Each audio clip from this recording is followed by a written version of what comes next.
একটা গল্প বলি, শেষ পর্যন্ত শুনবেন। গল্পটা হচ্ছে যে মানি ব্যাগ, টাকা আর হচ্ছে মোবাইল ফোনের। বুঝছেন, আমি যখন ক্লাস 6-এ পড়ি তখন আমার ক্লাসমেট একটা মেয়ে ছিল, খুব সুন্দর, নাম ছিল কোহিনূর। আবার ওর বাড়ি আর আমার বাড়ি একই গ্রামে, পাশাপাশি ওদের বাড়ি আর আমাদের বাড়ি। তো আমি 5-এ পড়তাম ওর বড় ভাইয়ের কাছে, ওদের বাড়িতে গিয়ে। তো সে ক্লাস 1 থেকে একসাথে পড়ালেখা আমাদের। যখন ক্লাস 4 শেষ করে যখন ক্লাস 5-এ উঠছি, ক্লাস 5-এ ওঠার পরে আস্তে আস্তে ওর প্রতি আমার ভালো লাগাটা কাজ করে। আমরা দুজনই একসাথে বৃত্তি পাইছি, সরকারি বৃত্তি পাইছি। বৃত্তি পাওয়ার পরে আমরা দুইজনেই কিন্তু ফার্স্ট হয়েছি। আমাদের দুজনের পড়ালেখা একই সাথে, বৃত্তিও পাইছি একই সাথে। আবার ওর বড় ভাইয়ের কাছে আমিও পড়ি, ও পড়ে। তো ক্লাস 5 শেষ করার পরে আমরা দুজন ক্লাস 6-এ ভর্তি হই।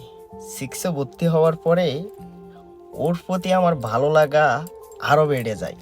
কেন জানি ওর জন্য ভিতরে অন্যরকম একটা ফিলিংস কাজ করতে থাকে আমার।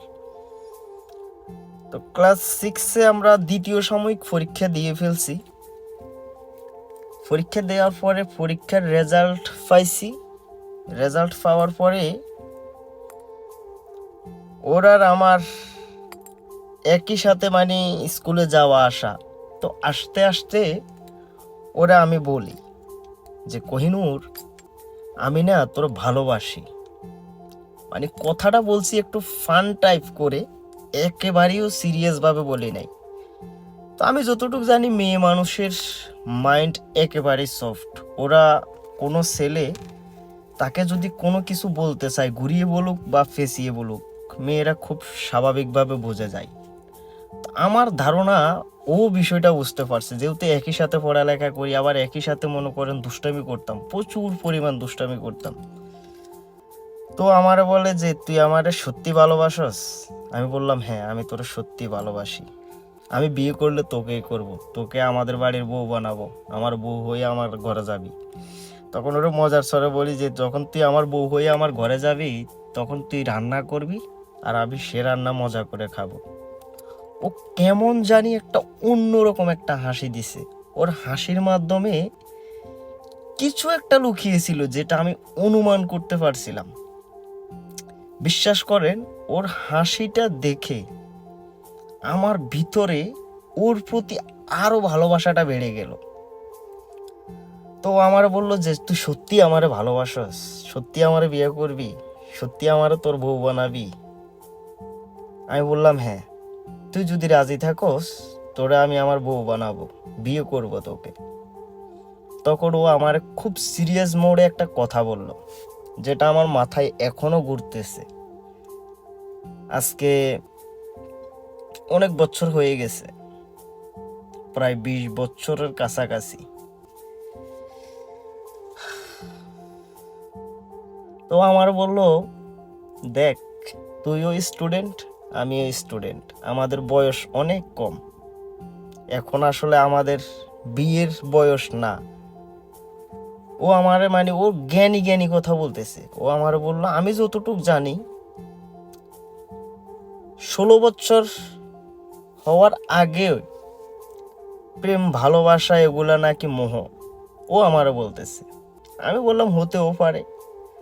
তখন ও আমারে বললে, দেখ তুই যদি আমারে ভালোবাসস, আমারে তোর ঘরের বউ বানাইতে চাস, তাহলে ফার্স্ট অফ অল তুই স্বাবলম্বী হতে হবে, তুই ইনকাম করতে হবে, তোর নিজের একটা যোগ্যতা লাগবে। তা আমি বললাম যোগ্যতাটা কি? ও আমার বলে যোগ্যতাটা হচ্ছে একজন পুরুষের মেইন যোগ্যতা হচ্ছে সে কর্মঠ কিনা, সে ইনকাম করতে পারে কিনা, তার ইনকাম করার দক্ষতা আছে কিনা, সেটা যে কোনো ক্ষেত্রে হোক। শুধু সৎ পথে থেকে। ও এত সুন্দর করে আমার কথাগুলো বুঝাইছে, আমি খুব সহজে বুঝে গেছি ওর কথাগুলা। তো ও যখন আমার বললো আমরা এখনো ছোট, মাত্র ক্লাস 6-এ পড়ি, আমাদের পড়াশোনা শেষ হোক, কে কতটুকু পড়বো পড়ালেখা নিয়ে আমাদের কারো কোনো ছিল না, যে মানে আমি এতটুক পর্যন্ত পড়বো। তখন ও আমার বললো আমরা এখনো ইনম্যাচিউর, আমরা দুজনই ইনম্যাচিউর, তুইও ম্যাচিউর হ, আমিও ম্যাচিউর হই, পড়ালেখাটা শেষ করি, তারপরে না হয় ভাবি সেগুলা নিয়ে।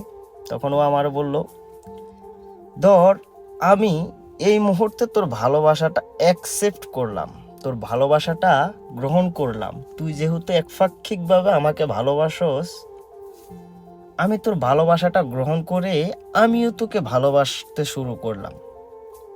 যেহেতু তোদের বাড়ি আমাদের বাড়ি পাশাপাশি, তুই আমার ভাইয়ের কাছে পড়স, একই সাথে আমরা প্রাইভেট পড়ি, তাহলে বিষয়টা আমার ভাইয়ের চোখে ধরা পড়বে। মেয়ে মানুষ ভাই অত্যন্ত জ্ঞানী হয়, তো আমারও বলে আমার ভাইয়ের চোখে ধরা পড়বে। এতদিন যে পড়াশোনা করছি সেটা কোনো প্রকার আমাদের মাধ্যমে কোনো সম্পর্কের কোনো ইঙ্গিত ছিল না। এখন কিন্তু আমরা যদি একজন আরেকজনকে ভালোবাসি তাহলে আমাদের ভিতর অন্যরকম একটা বিষয় কাজ করবে, তখন বিষয়টা আমার ভাইয়ের চোখে পড়বে।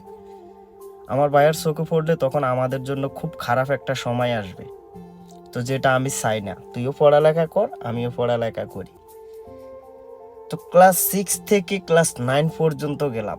9 পর্যন্ত যাওয়ার পরে তখন আমি খুব সিরিয়াস মোডে ওরা আমি বললাম, দেখ আমি না আর একা এই বিষয়টা টানতে পারতেছি না, তুই এবার একটু আমার ভালোবাসাটা কবুল কর, গ্রহণ কর।